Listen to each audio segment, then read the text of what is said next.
जय श्री कृष्ण मित्रों, ज्योतिष भाई सुनील में आपका स्वागत है।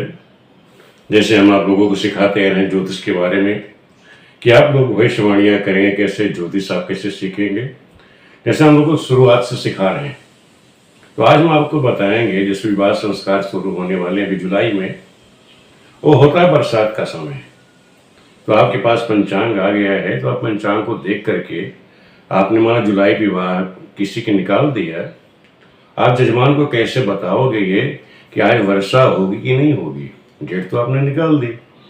वो आपसे ये प्रश्न पूछ बैठे, गुरुजी आपने डेट निकाल दी, क्या दिन बारिश होगी, वर्षा होगी? अब आपके सामने आपके हाथ पैर फूल जाएंगे, क्योंकि आपको मुहूर्त निकालना आता नहीं कि बरसात होगी या नहीं होगी। उसे हम देखें कैसे। तो आज हम आपको यही सिखाएंगे कि आप बरसात के मुहूर्त निकालते, विवाह मुहूर्त निकालिए, किसी महीने में निकालिए, इन्हीं बरसात में ही है। आप कार्तिक में या गहन में, माघ फागुन में, कभी भी आप कोई डेट विवाह की निकाल रहे हैं, मुहूर्त निकाल रहे हैं, तो उसमें ये भी आप देख सकते हैं कि यार बरसात का दिन तो नहीं है, उस दिन वर्षा तो नहीं होगी, वर्षा का मुहूर्त तो नहीं है। उसे आप देखेंगे कैसे? आज आपको वही सीखो। आज हम आपको ये सिखाएंगे। तो सावधानी पूर्वक जो भी हम बताएं पहले उसका स्क्रीनशॉट ले लेना, फिर समझने की कोशिश करना। एक दो बार प्रैक्टिस करोगे तो आपके प्रैक्टिकल समय मैं उदाहरण के द्वारा समझाऊंगा, तो आपके समझ में भी आ जाएगा कि वर्षा ऋतु को आप कैसे देखेंगे। तो आज हमारा विषय क्या रहेगा कि वर्षा ऋतु में वर्षा का ज्ञान, यानी वर्षा ऋतु आ रही है, उसमें वर्षा होगी नहीं होगी उसका ज्ञान होना हमको आना चाहिए। हम जानते हैं हमारे पास 27 नक्षत्र हैं। 27 नक्षत्रों को नोट कर लो। 27 नक्षत्रों में नंबर 1 नोट करो, जैसे अद्र, पुनर्वसु, पुख्य, अश्लेष, मघ, पूर्वा फाल्गुनी, उत्तरा फाल्गुनी, हस्त, चित्रा, स्वाति। ये जो 18 से लेके 10 नक्षत्र हैं, ये क्या है? ये नक्षत्र के अनुसार इसको कहते हैं स्त्री संज्ञक नक्षत्र। इनको क्या कहते हैं? स्त्री संज्ञक नक्षत्र। 18 से लेकर के स्वाति तक ये 10 नक्षत्र जो है स्त्री संज्ञक नक्षत्र है। इनको आप नोट कर लो। ये वर्षा में अभी विचार करते इसमें हम आपको बताएंगे इसके कैसे देखेंगे। तो ये जो 18 से लेकर 10 नक्षत्र हैं स्वाति तक, ये स्त्री संज्ञक नक्षत्र हैं। उसके बाद दूसरा नोट करो, विशाखा, अनुराधा, ज्येष्ठा। ये जो 3 नक्षत्र हैं इन्हें कहा गया है नपुंसक नक्षत्र। कौन? विशाखा, अनुराधा, ज्येष्ठा। ये 3 नक्षत्र नपुंसक नक्षत्र हैं। उसके बाद तीसरा नोट करो, मूल से लेके 14 नक्षत्र। मूल के बाद जो 14 नक्षत्र हैं वो क्या है? वो पुरुष नक्षत्र हैं। पुरुष नक्षत्र कहाँ? मूल से लेकर के जो 14 नक्षत्र हैं। मूल से गिनिए, मूल, पूर्वाषाढ़, उत्तराषाढ़, श्रवण, धनिष्ठा, शतभिषा, पूर्वा भाद्रपद, उत्तरा भाद्रपद, रेवती, अश्विनी, भरणी, कृतिका, रोहिणी और मृगशिरा। ये जो आपके 14 नक्षत्र हैं ये पुरुष नक्षत्र हैं, पुरुष नक्षत्र कहलाते हैं। तो ये वर्षा के लिए ध्यान रखो कि हमने क्या देख लिया? स्त्री नक्षत्र, नपुंसक नक्षत्र और पुरुष नक्षत्र। अब आप इनका योग कैसे करेंगे, वर्षा में कैसे प्रयोग करेंगे नक्षत्रों का, वो मैं आपको समझा देता हूँ। सूत्र नोट कर लो कि जिस दिन, जिस भी डेट आपको देखना है, जिस दिन कभी देखना है, उस दिन का आप सूर्य और चंद्रमा देखेंगे। सूर्य और चंद्रमा के जो नक्षत्र हैं एक दूसरे नक्षत्र में जब जुड़ जाए, जब सूर्य या चंद्रमा दूसरे नक्षत्र पे जाते हैं, एक दूसरे नक्षत्र में चेंज होते हैं, हर दिन ध्यान रखो। तो अपन जब आप पंचांग लेते हैं तो उसमें देखेंगे सूर्य के स्पष्ट दिए रहते हैं और प्रतिदिन का चंद्रमा भी दिया रहता है कि इस नक्षत्र में चंद्रमा चल रहा है, अगले दिन इस नक्षत्र में, एक दिन इस नक्षत्र में चंद्रमा है। इसी तरह सूर्य स्पष्ट भी दिए रहते हैं कि इस समय सूर्य किस नक्षत्र में चल रहा है। अभी उदाहरण के द्वारा समझाऊंगा तो आपके समझ में आ जाएगी। तो ये ध्यान रखना है, जिस दिन का आपको देना उस दिन के सूर्य और चंद्रमा का आप स्पष्ट से ये ध्यान रखो वो किस नक्षत्र में है, और उस दिन का जो सूर्य चंद्रमा ही देखे जाएंगे कि जिस दिन आप विचार कर रहे हैं कि इस दिन बरसात होगी नहीं होगी, उस दिन सूर्य और चंद्रमा किस नक्षत्र में गोचर कर रहे हैं वो आपको देखना है। ठीक है? तो क्या करोगे? अगर स्त्री नक्षत्र ये सूर्य और चंद्रमा दोनों ही क्या हो जाए, क्या देखो सूत्र नोट कर लीजिए। अगर ये सूर्य और चंद्रमा एक नक्षत्र स्त्री का हो जाए, यानी सूर्य मान लो स्त्री नक्षत्र में हो जाए और चंद्रमा पुरुष नक्षत्र में हो जाए, या पूर्व चंद्रमा जो है पुरुष नक्षत्र में हो जाए और सूर्य स्त्री नक्षत्र में हो जाए, तो क्या होगा, तब वर्षा अच्छी होती है। उस दिन बरसात क्या होगी, अच्छी वर्षा होगी।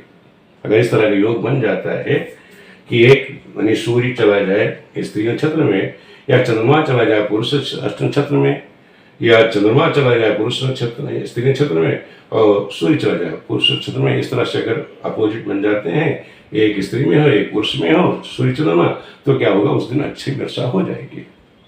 दूसरा इसका नोट कर लीजिए, दोनों सूर्य व चंद्रमा दोनों ही अगर स्त्री नक्षत्र में हो, स्त्री नक्षत्र ये वाले ऊपर वाले में, अगर सूर्य चंद्रमा दोनों इन 10 नक्षत्रों में आ जाए, स्त्री नक्षत्र वाले में आ जाए, तो क्या होगा कि दोनों इसी नक्षत्र में है तो घटाएं छाए रहेंगी और वर्षा नहीं होगी। उस दिन घटा तो रहेगी लेकिन बरसात नहीं होगी।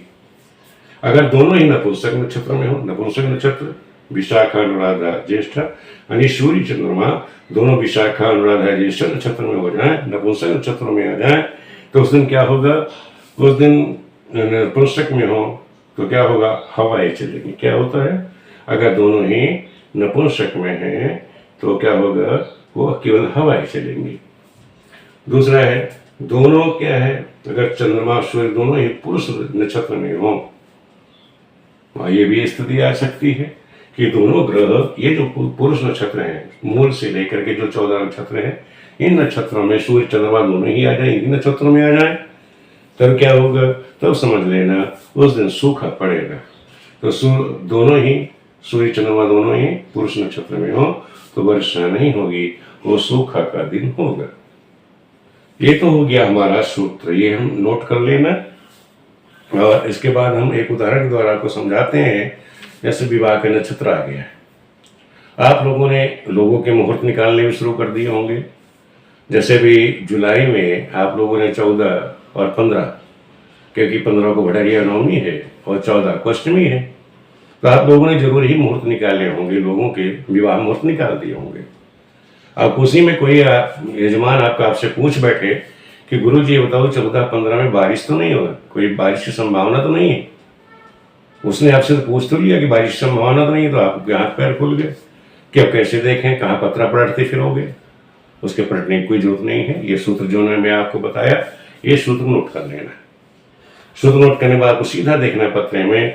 हमने देखा कि 14 जुलाई 2024 को सूर्य जो है उस दिन स्पष्ट क्या है, 14 तारीख को 2 राशि 27 अंश, 2 राशि 27 अंश का मतलब क्या हो गया कि वो पुनर्वसु नक्षत्र में सूर्य उस समय गोचर कर रहा है, यानी मिथुन राशि, यानी पुनर्वसु नक्षत्र मिथुन राशि में सूर्य गोचर कर रहे हैं।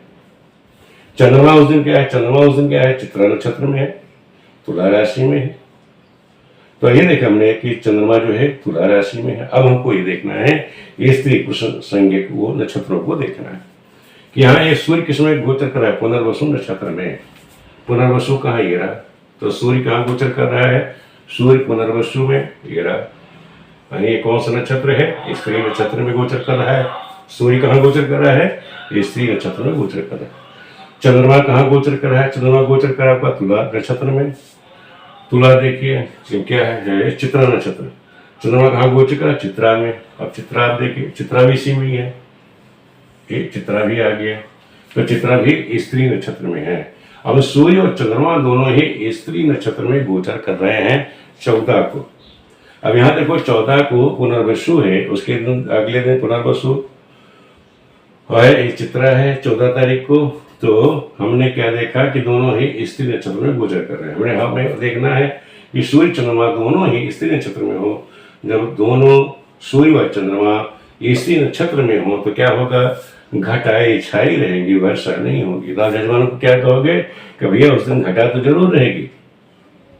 14-15 दोनों में ही पुनर्वसु रहेगा, अग्र पुनर्वसु पुख्य नक्षत्र आ जाएगा, और पुख्य भी इसी में है, स्त्री नक्षत्र में। इसका अगला दिन जो 15 तारीख है वहाँ पुख्य नक्षत्र हो गया, तो सूर्य पुख्य नक्षत्र में हो जाएगा और चंद्रमा चला जाएगा स्वाति, चित्रा के बाद स्वाति आएगा, तो स्वाति यहीं रह रहेगा। यानी 14-15 में दोनों में ही वो स्त्री नक्षत्र संज्ञक में सूर्य चंद्रमा गोचर करेंगे। तो 14-15 आप दोनों एक साथ कह सकते हो कि भाई 14-15 में क्या होगा कि उस दिन घटाए तो रहेंगे लेकिन वर्षा नहीं होगी। तो इस तरह से आप भविष्यवाणी कर सकते हैं। किसी जजमान ने आपसे पूछ लिया कि गुरुजी वर्षा का दिन चल रहा है, कि बरसात तो ना हो जाए, हमारा विवाह क्या कोई गड़बड़ तो ना हो जाए, कुछ समय जो तैयारियां हैं सब सत्यानाश हो जाती, बारिश हो जाती, मजा नहीं आता विवाह संस्कार कराने में। तो इस तरह से आप लोग को देखना आना चाहिए कि अपने आप यजमान को आपने कोई मुहूर्त दिया तो उसमें वर्षा का ज्ञान होना आपको आना चाहिए कि वर्षा आप लोग देखेंगे कैसे। ये बहुत साधारण सरल तरीका है, ये मैंने बता दिया। और भी 2 विधियां हैं, सरल विधियां हैं वर्षा देखने की सप्तनाड़ी के द्वारा। और मैंने से पुरानी जो हमारा पुराना जो चैनल शिव शक्ति एस्ट्रोलॉजी उस पर है, उस पर भी आप देख सकते हो। ये दोनों विधियां दे रखी हैं, वहाँ से भी आप सीख सकते हो। नहीं तो मैं इसको दोबारा रिपीट कर दूंगा। एक विधि आज समझा दी है, इसकी आगे की जो दूसरी विधियां हैं वो भी मैं इस चैनल पे भी समझा दूंगा आप लोगों को। जो नया चैनल बनाया है आप लोगों के लिए, कि जो हमसे पहले नहीं जुड़े थे अब जुड़ रहे हैं, ये उनके लिए हम बना रहे हैं चैनल कि आप जीरो से सीखना शुरू करो। पिछले महीने ऐसा रहा कि स्वास्थ्य में मेरा ठीक नहीं रहा और गृह कार्यों में व्यस्त रहा, इसलिए आप लोगों को मैं समय नहीं दे पाया। ये 1.5 महीने हमारे ऐसे निकल गए। लेकिन आगे मेरी कोशिश रहेगी कि दोनों चैनलों पे हम आपको वीडियो बना के देते रहेंगे। आप लोग हमसे जुड़े रहें, हमारे चैनल को देखें और ज्योतिष की शिक्षा आप लोग प्राप्त करें। जय श्री कृष्ण।